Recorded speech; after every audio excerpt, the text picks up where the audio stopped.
It almost feels like a crime to do an analysis on the sacred monument of piano literature. The Mazurka Opus 17 No. 4 is the epitome of the romantic character piece. With its gentle, non-forcing, ambiguous harmony and poetic charge, it's certainly one of my favorite Chopin works, so I couldn't keep myself from doing an analysis. I mean, that ending alone, it's so timeless. As you could see during Edward Neeman's recording, I made some indications on the score, without explaining everything. I mainly focused on some striking alterations that Chopin made to the main theme. However, there is a lot more going on.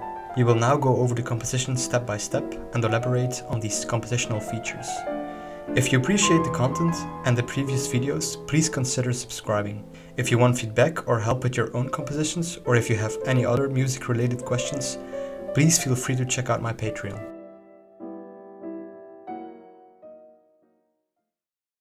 The composition is in ternary form, with the climactic outburst at the end of the B section. The A section starts with this iconic ambiguous improvisational progression.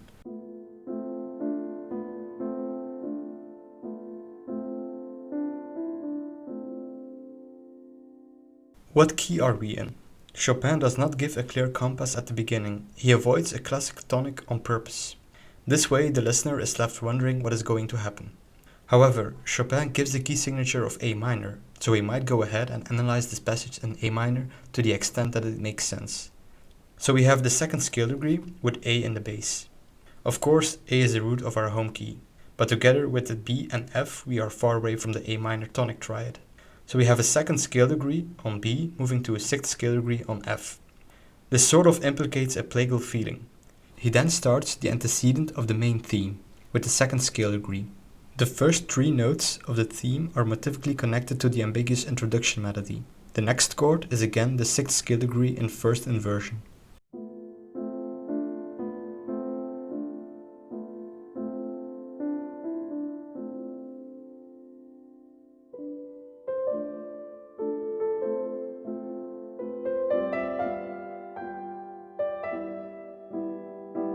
The melody is extended starting with the same notes and shape.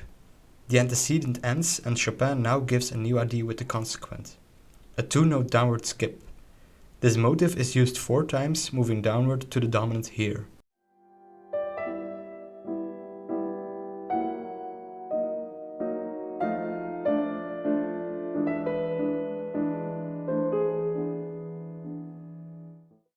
The bass movement and general feel is kind of similar to his prelude in E minor, Opus 28 No. 4. The first step is diatonic, but then the bass moves chromatically downward, reaching the dominant. There are suspensions here and there, like for example the C moving to B. C is not part of this G dominant 7th chord, but B is the leading tone. We now expect C major because we have a G dominant 7th chord, but Chopin goes to E minor in first inversion. In fact, all of these chords can be explained as dominant chords moving to the 3rd scale degree of their scale. To illustrate this, I made a simplified score of this progression stripped from the melodic elements.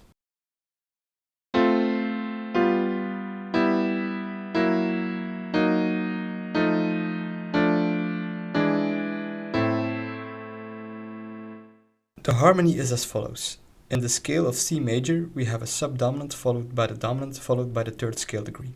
E minor in first inversion. This chord becomes the pivot for a modulation to B major via borrowed harmony. E minor is the subdominant Moll-dur variant in B major. Then the pattern is repeated, dominant to the 3rd scale degree. Pivot, dominant and 3rd scale degree in the key of B flat major. And then in the same manner back into the home key of A minor. Look at the suggested key signatures, C major, B flat major, and A minor. Before resolving to A minor, Chopin stays on the dominant. This A here can be viewed as a passing tone. The C in the soprano wants to resolve to B, but instead Chopin gives G sharp and gives B in the next measure. The cadence is not very strong because A is only given on the 2nd beat, and at this instance Chopin already altered the chord to a subdominant in 2nd inversion, again deceiving us. This cadential subdominant chord wants to resolve to the tonic, but the ambiguous momentum continues into the 6th scale degree in first inversion.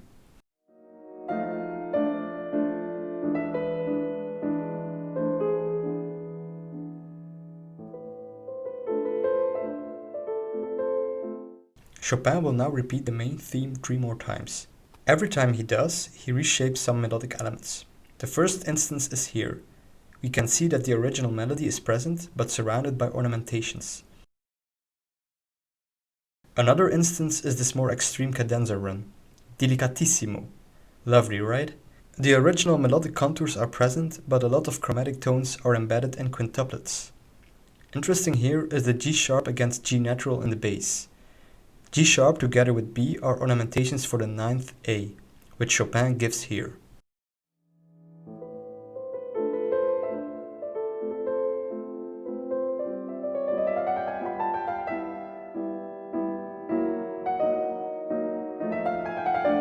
He then goes on by shifting the melody here and adding another fast run here.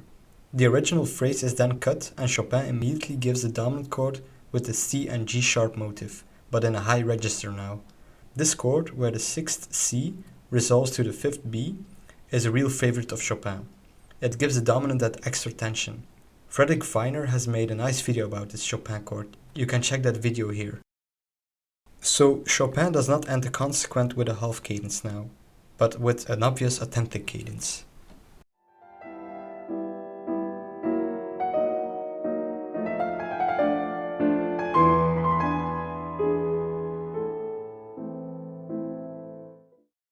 The main theme is repeated with some alterations here and there. Another interesting one is in the bass here. Instead of the F major chord, we now have an F minor chord in first inversion. This even fits better with the idea from the dominant to the minor chord harmony that I talked about in the stripped harmony example. After the second authentic cadence, we get to a new material. A pedal point is established on a dominant key. On top of this pedal, we have a dominant structure moving into the tonic. This D sharp is a chromatic passing tone from E to the 7th D natural. Also take notice how Chopin slightly alters the rhythmic feeling by placing an accent on the last beats here. Even the rhythm starts to become ambiguous now.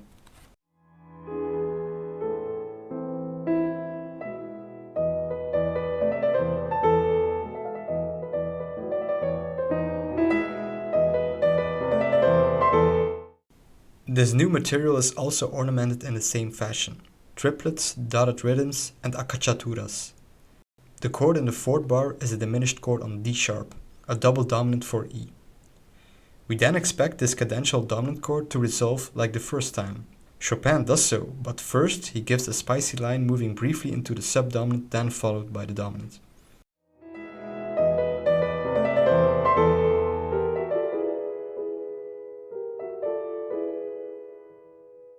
B flat moves chromatically to A to D sharp, G moves chromatically to F sharp, F, and E. This unexpected idea is repeated to create some comprehensibility. After this melodic intermezzo, the main theme returns one more time, again with some alterations, new and old ones. In the cadence, Chopin moves to the A tonic triad with a Picardy third now. We have an A major chord which becomes the tonal center of the B section.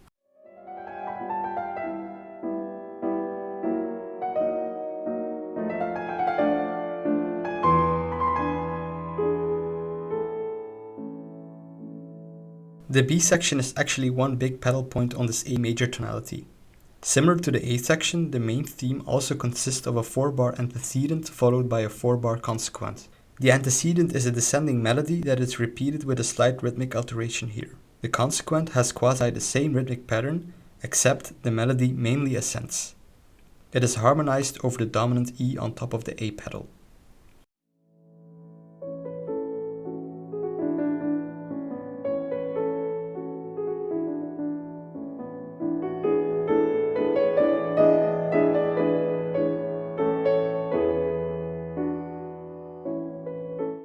Chopin uses this theme 4 times in total, with slight variations here and there.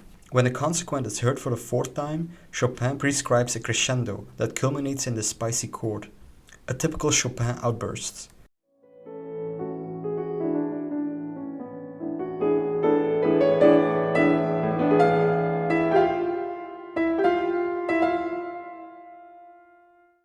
You can view this climactic chord as a tonic pedal with a dominant 9th chord on top. Actually, this is a minor 9th because we have F natural instead of F sharp. This F natural is an A minor element and we are heading back to the A section in that key. Of course, the obstinate main theme returns a couple of times. Let me take you briefly to the last 2 alterations. The first one is this beautiful double melodic line. If you write this line in the same octave, you get a nice melody with some changing notes, but this relocation is so much better.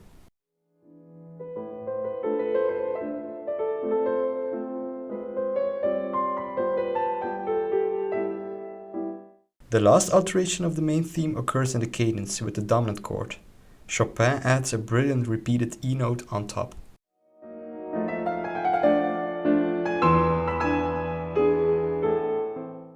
The CODA is another chromatic adventure from Chopin. In a lamenting fashion, he creates several descending chromatic lines.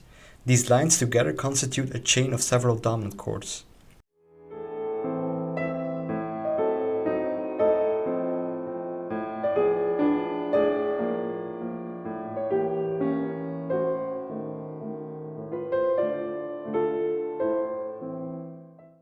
Let's make another simplified harmony scheme for this passage.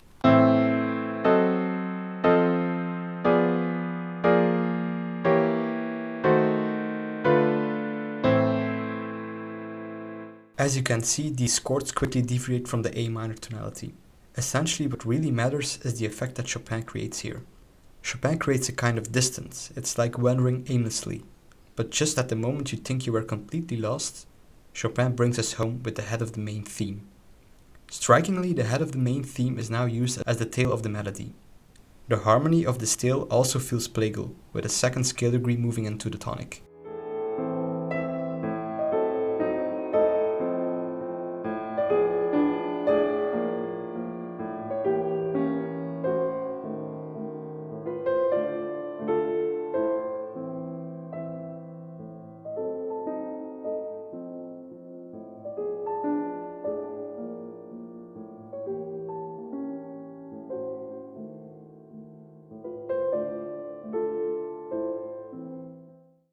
Chopin repeats the chromatic adventure with the addition of yet another alteration, namely this high A accacciaturas.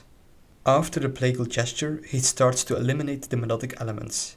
He only keeps the two-note motive of the main theme, and then makes an inversion of it so it ends on A.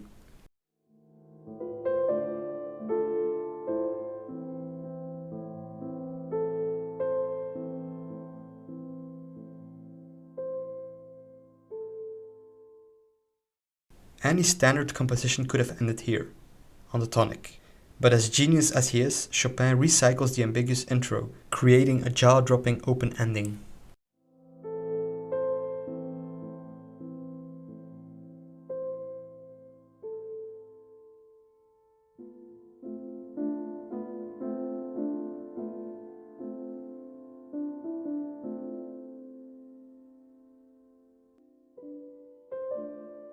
I feel like Chopin really wants to say something to us through this composition. He doesn't have to say it with words because the music is just there for us, forever to be played and reimagined.